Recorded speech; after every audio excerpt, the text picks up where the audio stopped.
Hello and welcome to Pennywise. We're very much into making the best of things today, as I'll be tackling home dyeing and Anne will be running up a few items for the youngest members of the family. Remember, our programme is not meant to teach you to cook or sew, but to give you ideas. You can get full details on our fact sheets. We've also been visiting a sale room to look at the possibilities of buying things second-hand. But first, let's start with a little bit of magic in the kitchen.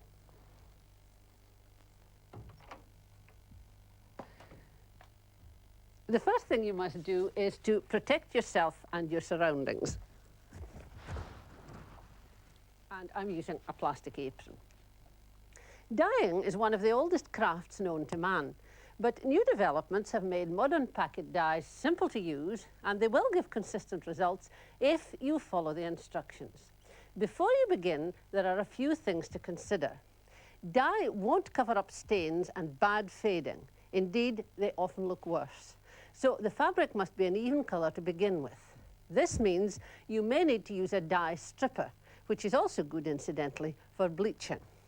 Then there are three more things. The first is the fabric that you're going to dye, because you must buy a product which is suitable. And it's advisable to ask in the shop because there are different dyes for different fabrics. The one I'm going to use today is a multi-purpose one, and it's grand for almost everything except acrylic fibres. Polyesters tend to come out a wee bit pale, but it's good for everything else. The second thing you've got to think about is the colour. Now, the ground colour of the article will affect this, and of course, you can't dye dark articles a lighter colour. So, and if they're coloured to begin with, you'll have to do a little bit of colour arithmetic to see what's going to happen. Choose a nice bright colour, something that really will give the things a bit of a lift. Today, I'm going to dye a cotton t-shirt and a nylon slip. They're going to go in the dye together, and you'll see the different effect that you get with the different fabrics. The third important thing is the weight of the fabric, and one of those small cartons of dye will dye ½ a pound of dry fabric, so that you need to weigh whatever you're going to dye before you go to the shop to get advice on dyeing.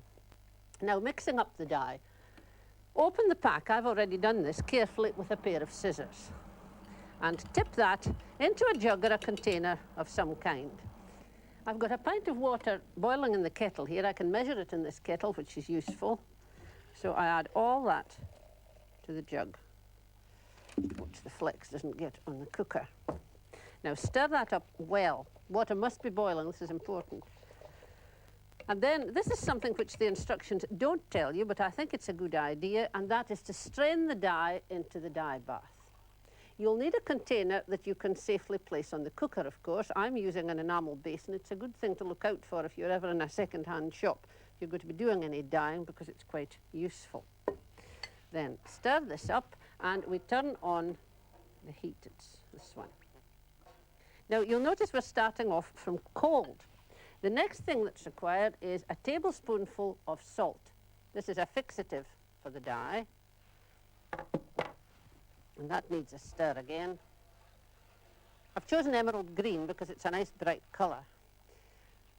And your next step is to put in the articles. Now these must be clean, wet and free from soap. So you've given them a thoroughly good wash before you begin. Dyeing is a slow process, and I couldn't possibly hope to finish this on the programme, but it is quite important that you do it slowly, because the fabric then gets time to absorb the dye properly and it fixes in really firmly. You can, of course, match a colour if you want to, but that's rather a tedious business, but you will get an explanation of this in the instructions. It's interesting to notice that the cotton absorbs the dye more quickly than the nylon, so you get rather different colour. Wool gobbles up a tremendous amount of dye. Now, it's important to keep this moving, and when you've brought it to the correct temperature, which is probably near boiling, this might take 15 or 20 minutes, you maintain this at the high temperature, again, according to the instructions for your dye. Then it's lifted out of the dye bath into a basin and given a really thorough rinsing in the sink until there's absolutely no dye left. In the first wash, you need to be careful because you might get a little bit of leakage of dye with the action of the detergent. If you've got to break off, if the doorbell rings, or if you've got to leave the dye for any reason, lift it out into a basin of clean water so that you don't get any streakiness. Now just leave that aside. and finish it off later. It really gives you a great feeling. The only snag is you tend to get carried away and want to dye everything in the house. I've got a few finished examples to show you here. This was a shirt, and even the button has dyed quite successfully, although I actually took all the buttons off. I left one to see what would happen. A nylon underslip, given a bit of a lift. Pair of huckaback towels, a wee bit old-fashioned nowadays, but that's the modern finish, and a pair of ordinary towels, this one too, brightened up. What do you think, Anne? I think they're absolutely lovely. I love that colour. It's nice. It's beautiful. What about a big thing like that? Could you use the washing machine? Yes, you can use the washing machine.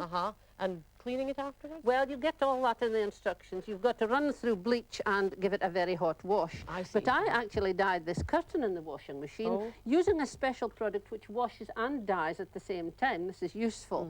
But it did cost £2.40 to do a curtain that size, so it's fairly expensive. But it worked out very successfully because it was, in fact, black and white when I started, and we've now got nice skeleton white. That's super. No, I have an idea for this, which I'll do in another programme, and I'll use it up, and that'll be a surprise. I won't tell you what it is, but it means your £2.40 hasn't been wasted. I'll wait with bated breath. Good. Well, there are certainly savings to be made here by giving tired-looking articles a lift, or, well, you could have a whole new colour scheme if you like. But dyes are not cheap, so do follow the instructions and don't take shortcuts so that you get the best possible result. A new slip, for example, would cost £2 or £3, and a pair of long curtains this size, at least £20. So for 7p, that's the price of the small dye, and £4.80, that's £5.50 worth of dye, you'll have saved nearly £20.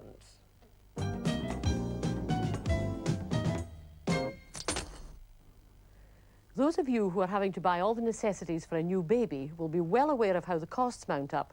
The fact that things are small doesn't seem to make them any cheaper. The sewing machine can help you make lots of savings here, especially with simple things like pram and cot covers, a pushchair cushion, or a baby sleeping bag. I'll show you what I've been working on. I started off with an old anorak. I, in fact, bought one at one of these charity shops, but if you probably have one at home, then use it. Don't ever throw away an anorak. There's so many good bits of material in it. You can cut it up to make a pram cover. You can take out the sleeves to make a body warmer, or of course you can always make a new tea cozy. So the anorak I used actually had quilting on the outside and plain material in the middle. So I'll show you what I did with it. I started by taking it to pieces and taking out the sleeves. No sleeves in it, then I cut the sides level with the armhole edge so that the sides are straight. I took the collar away because for a baby sleeping bag, babies don't have necks, they wouldn't need the collar, and I put a seam along the bottom. And I thought this was a nice way to use up this lovely warm piece of material so baby can be wrapped up in cozy clothes, put in the bag and in the pram, and then if he kicks off the covers, well, it doesn't matter, you know he's going to stay cozy anyhow. So that was a good way to use up the body of the anorak. But I didn't use the sleeves for that, and never been one to waste anything. I thought, what can I do with the sleeves? So I unpicked them and joined them at the wrist, took off the wristbands. Here's the seam. And then I made a rectangular cushion, as it were, the top side being the quilted anorak, underside being an old bit of denim, and in between the two, and this was my big extravagance, a piece of foam, which cost 30p. This adds a good insulating layer to the cushion. So all set with my cushion, I took it to the pushchair. Now, if the pushchair has seen better days and is probably getting a little shabby, then we can put the cushion in place. It gives an extra layer for the child, and it also looks that little bit smarter. Now, I saw one of these in a shop this week, and it cost £3.50. So that was really a very good saving for a little bit of foam. That was my second effort. Then I decided to make a pram cover. So what did I use for this? I used the back of a shirt, a gent's shirt, used the whole back piece for the top edge of the pram cover. I cut the front up into strips and joined these together to make the frill, but you could leave that out if you wish to. And then on the other side, it's just an old piece of blanket. So they were sewn together, and I thought to cheer it up, I would just make a little motif for the top. Now I'm going to make one of these, and I'll show you how I went about it. Here we are. First of all, here is my piece of blanket, and I kept the blanket stitched edge because there's no use getting rid of it if it's good. So the top edge has the blanket stitch, and then I made a little motif and sewed it on to the right side of the blanket. You'll see it later when I turn it outside in. And then I have to put on the frill. Now the frill has to go, as you can see, it looks like the wrong way. It goes pointing inwards, but when it's turned outside in, it'll be in the right side. And I'll show you how I made the frill, because it's very expensive. You're buying pieces of ribbon to do that. And the pieces of material I simply joined together. They're about 2.5 inches deep. Made a hem on one side, and then I put it through my sewing machine where I have a pleating attachment, and just made a long pleated strip, which I used for the frill. This is much simpler than actually gathering it and having it to make it fit a specific size. And provided you have a piece of material at least 1.5 times the size of the area to be covered, then you'll have enough frilling. I happen to have all this little bit left over. So I've got my frill and my top and my bottom for the pram cover. So the frill is in place, and I have tacked it in place with big stitches. Then I put the top over it. Before I do that, I'm going to hold some of the gathers from the frill in place. I'm just going to pin them down with pins, because otherwise when you start machining, you can sometimes get the frill caught up in the machining, and then you have to unpick it. So that can go out. Now, make it quite flat, and then pin it. Now at this stage you can't see where the frill is attached, but I'll turn it over and you'll see it in the other side. That's it held in place. Now when I turn it to the other side, I think you'll see there's the row of tacking stitches here. That's holding the frill in place. So my machine stitches can go there, slightly inside it, and then that'll cover all the stitches. So, ready to start machining it. I've already machined part of it, so I've just this edge to do.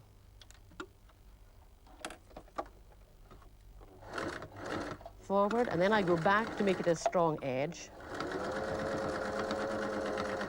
And having put the pins in at right angles, I'm able to sew over the top of them.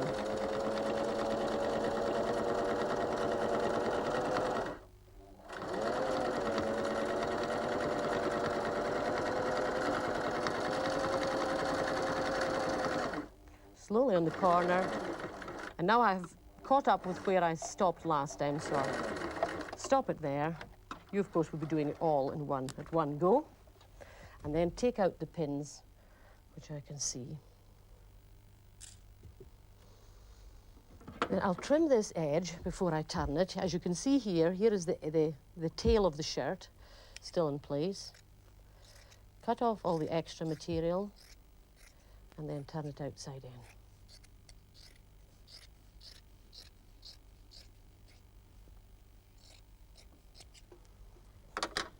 Now we turn it out inside out, and this is where it really does begin to look like a pram cover. You can see the shape of it. Take the pins out so that the frill can naturally fall in place, and of course it will look better when it has been pressed. To finish up the top edge, you simply turn in the shirt fabric, pin it against the blanket stitched edge, and then finish it by hand. As you can see, we put on a motif which we thought were appropriate to a Pennywise program. This could make a really useful present too, and since new ones cost £5, you'll have saved £5.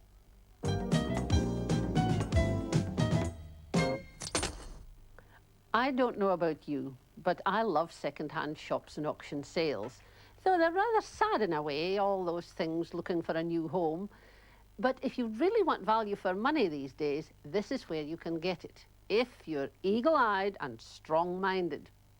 I spent a happy afternoon at our local sale room on the preview day, when prospective buyers can go along to look at the items, and it wasn't long before I was hooked.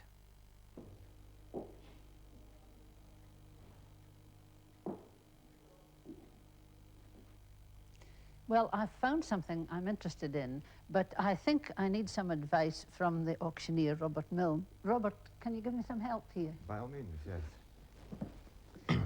This is rather a nice little chest of drawers, and it is a range of furniture which is in the shops at present. What do you think that might sell for? I would think it would be in the region of £40 to £50 in that region. And a new one probably about 125, so that sounds promising. I would say, yes. Now, the top, is that solid wood or veneer? It is veneer, but it is of a type that all these scratches could be brought out. Yes, they're not very bad. The surface doesn't seem to be broken anywhere, Yes, so that looks quite correct. promising. Yes. What about the rest of it? Oh, I Yes. see a crack in that drawer there. That's, It's not a bad one, is it? it's not too bad. I think something could be done about it To fill it. to fill it. Yes, Yes. that looks all right. I think probably it would be an idea to look in the drawers, just to Let's see that see. they're all right. It's quite important to examine things, isn't it? Definitely. That looks all right. And they're all Right, running yes. nicely. I know this one, there is Oh. a bad crack there. Yes. Yes. Do you think anything could be done with that? I think that could probably be glued and then perhaps clamped, and after that I think it should work all right. Yes, I think the runner inside is needing a wee bit of Aye, repair. but yes. It's not bad, It's not bad, no. and it's in quite nice condition. Quite. I think at £40 that would be quite a I good think buy. it would be, yes, yes. Now, I see a little table across there that I'm interested in.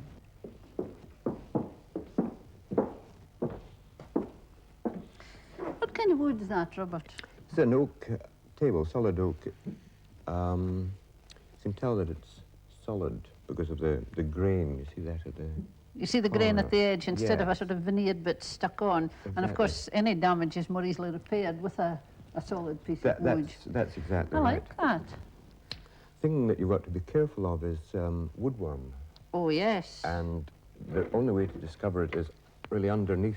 Yes, it attacks the rougher surfaces, doesn't it? Exactly, yes. Oh, I see a little hole there. Oh, so there is, yes. Mm-hmm. And there's Yes. two more there. Ah, yes. Now, can anything be done about that? Yes, you can treat it with fluids, and it should clear it out. If it's not too bad. What do you think this would go for, Robert? Well, I think probably between 15 and 25 pounds, or thereabouts. I don't know if I would be prepared to pay that in view of the woodworm. I don't know. I think I'll reserve judgment on that one. Well, I Not think too I'd sure agree, about yes, it. Yes. Now, I'm looking for a single chair. What have you got in upholstered furniture? Well, we've got a rather nice one up at the back here. I don't know if you'd like to have a look at Yes, that. let's go and have a look at it. Yes.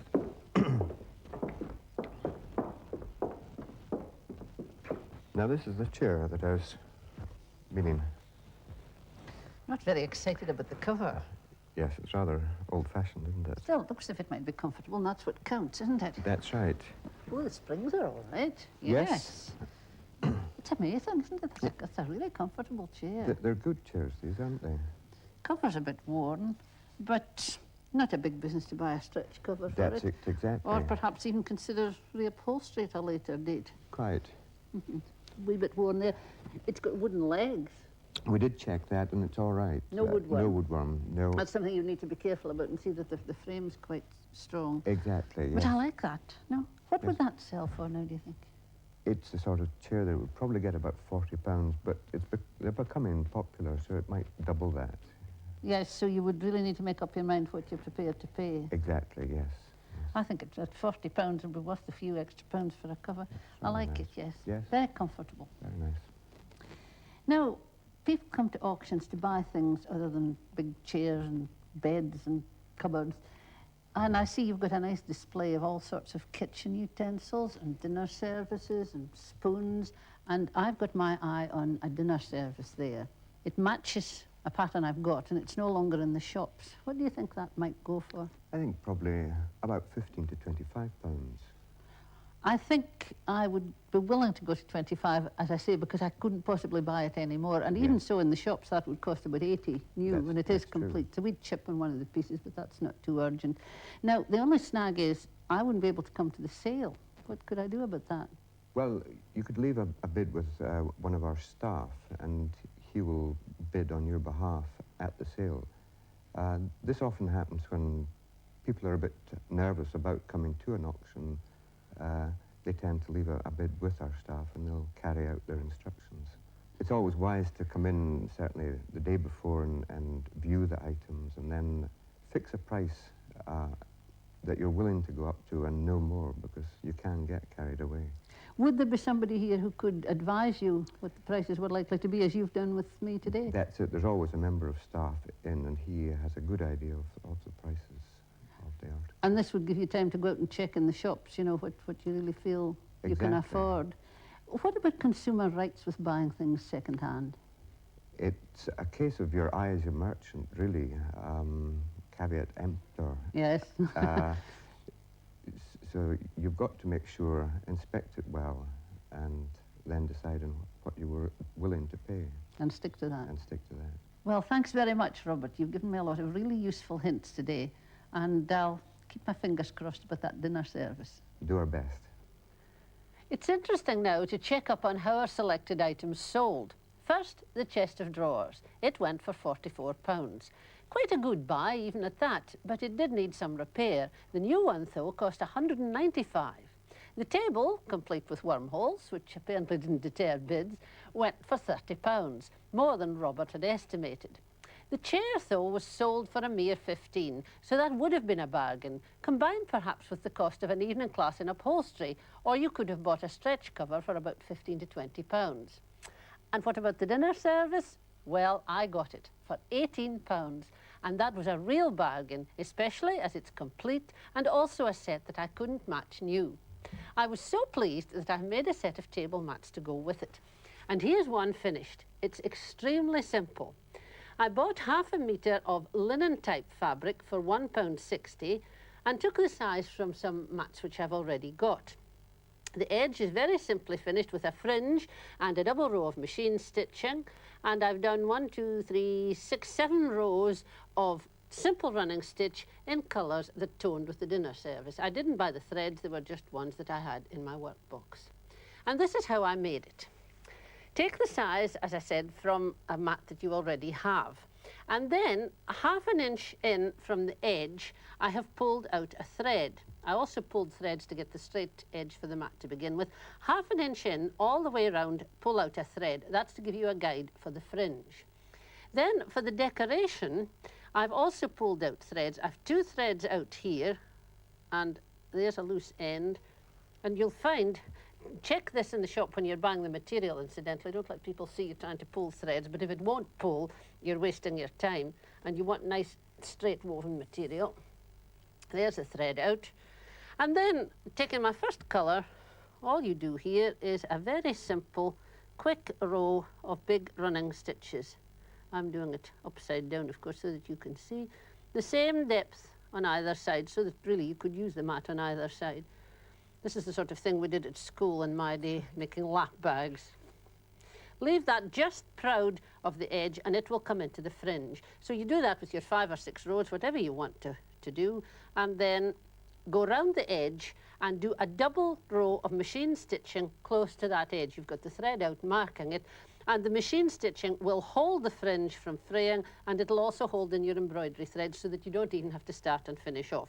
Then all you've got to do is spend a happy evening sitting, pulling off the fringe until you come up to your machine stitching. But it really couldn't be easier. It really is. It's very effective. It would be something like this that a sewing machine embroidery stitch would come into its own. Yes. You could do elaborate things with that. If you had one, but I chose the simplest possible way. I thought, well, anybody can do that, and it's really quite effective. That's right, it is. But you could draw something on if you're artistic, or even use an draw a embroidery bird to match your dinner set. These cost a mere 40p each, and I popped some old white napkins into the dye with those yellow towels. So I've got a smart colour match table, very cheaply indeed. Less than £2 each for a full place setting.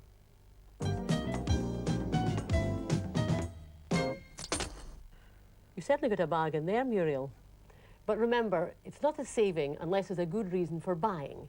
Though there's no doubt you can equip your home inexpensively if you have the time to look around sale rooms. That brings us to the end of this week's programme. And if you'd like our detailed fact sheet, write to Grampian Television, Queen's Cross, Aberdeen, AB9 2XJ. I'll repeat that, Grampian Television, Queen's Cross, Aberdeen, AB9 2XJ. The fact sheets, as you can see, are fairly large. So please send a foolscap envelope bearing your name and address and with an 18p stamp. And there we must leave you for today. Next time we'll be looking at washing powders, and I'll be giving shirts another kind of new image. While I'll be exploring the potential of multi-cookers. Join us then.